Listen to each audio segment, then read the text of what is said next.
दोस्तों, आज हम बात करने जा रहे हैं एक ऐसे बयान की जिसने हरिद्वार से लेकर पूरे देश में हलचल मचा दी है। मथुरा के कथावाचक अनिरुद्धाचार्य जी अक्सर अपने प्रवचनों और विचारों को लेकर चर्चा में बने रहते हैं और हाल ही में उन्होंने एक ऐसा बयान दिया जिस पर धार्मिक जगत के कई सारे संत भड़क उठे हैं। जी हाँ, अनिरुद्धाचार्य जी ने कहा कि अगर शादी से पहले लड़का और लड़की ब्रह्मचर्य का पालन करते हैं तो बच्चा स्वस्थ होता है और उसे किसी तरह की बीमारी नहीं होती है।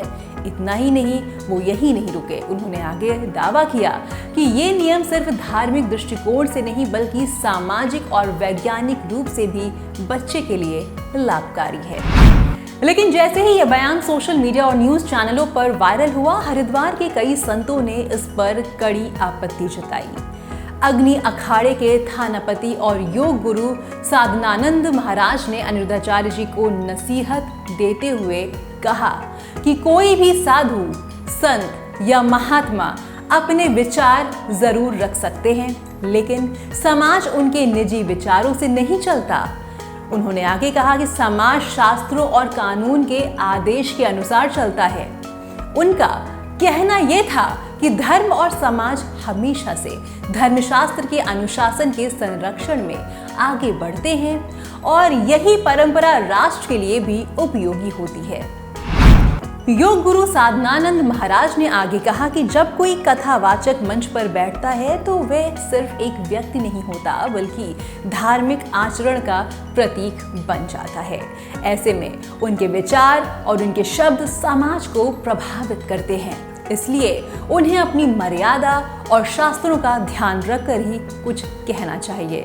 उनका ये भी मानना था कि कथावाचकों को अपनी बातों से समाज को प्रेरित करना चाहिए, ना कि ऐसे बयान देना चाहिए जो विवाद खड़ा कर दे। वहीं दूसरी ओर साध्वी अनन्या सरस्वती ने भी अनिरुद्धाचार्य जी के बयान पर सवाल खड़े कर दिए हैं। उन्होंने कहा कि शास्त्रों में जो बातें लिखी हैं वही हमें जनता के सामने रखनी चाहिए, लेकिन कई बार कुछ कथावाचक पब्लिसिटी पाने के लिए निजी जीवन से जुड़े मुद्दों पर टिप्पणी कर देते हैं। साध्वी अनन्या का कहना है कि इस तरह के बयान से समाज में भ्रम की स्थिति पैदा होती है और लोग अनावश्यक बहस में उलझ जाते हैं। अब सवाल ये उठता है कि अनिरुद्धाचार्य का ये बयान वास्तव में धर्म और शास्त्रों की व्याख्या है या फिर ये सिर्फ उनका व्यक्तिगत विचार था। धार्मिक नेताओं का कहना है कि धर्म ग्रंथों में कई बातों का स्पष्ट उल्लेख है और उन पर ही चलना चाहिए, लेकिन आज के दौर में जब सोशल मीडिया पर हर बयान तुरंत वायरल हो जाता है, तब ऐसे विवादित बयान संत समाज की छवि पर भी असर डालते हैं।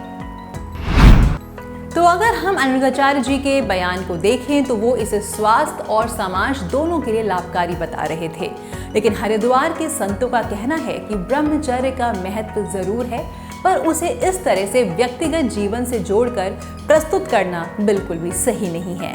उनके मुताबिक किसी भी धार्मिक गुरु का काम है कि वे समाज को जोड़े, ना कि अनावश्यक विवादों में डालें।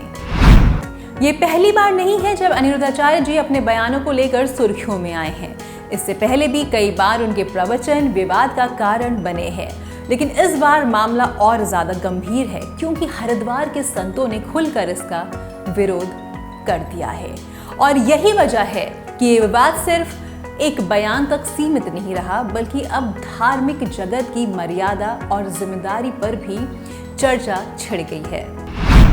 दोस्तों, ये पूरा मामला हमें एक बड़ी सीख देता है। समाज में संत, कथावाचक और महात्मा सिर्फ आध्यात्मिक गुरु नहीं होते बल्कि लाखों लोगों के लिए आदर्श भी होते हैं। ऐसे में जब वो कुछ कहते हैं तो उनके शब्द सिर्फ व्यक्तिगत विचार नहीं रहते बल्कि लाखों लोगों की सोच को प्रभावित भी करते हैं। यही वजह है कि हरिद्वार के संत चाहते हैं कि अनिरुद्धाचार्य जी जैसे कथावाचक समाज में संयमित और मर्यादित भाषा का प्रयोग करें। तो अब देखना ये होगा कि अनिरुद्धाचार्य जी इस विवाद पर क्या प्रतिक्रिया देते हैं। क्या वो अपने बयान पर टिके रहते हैं या फिर संत समाज की नाराजगी को देखते हुए सफाई देंगे। फिलहाल इतना तो साफ है कि उनके इस बयान ने धार्मिक जगत में एक नई बहस को जन्म दे दिया है।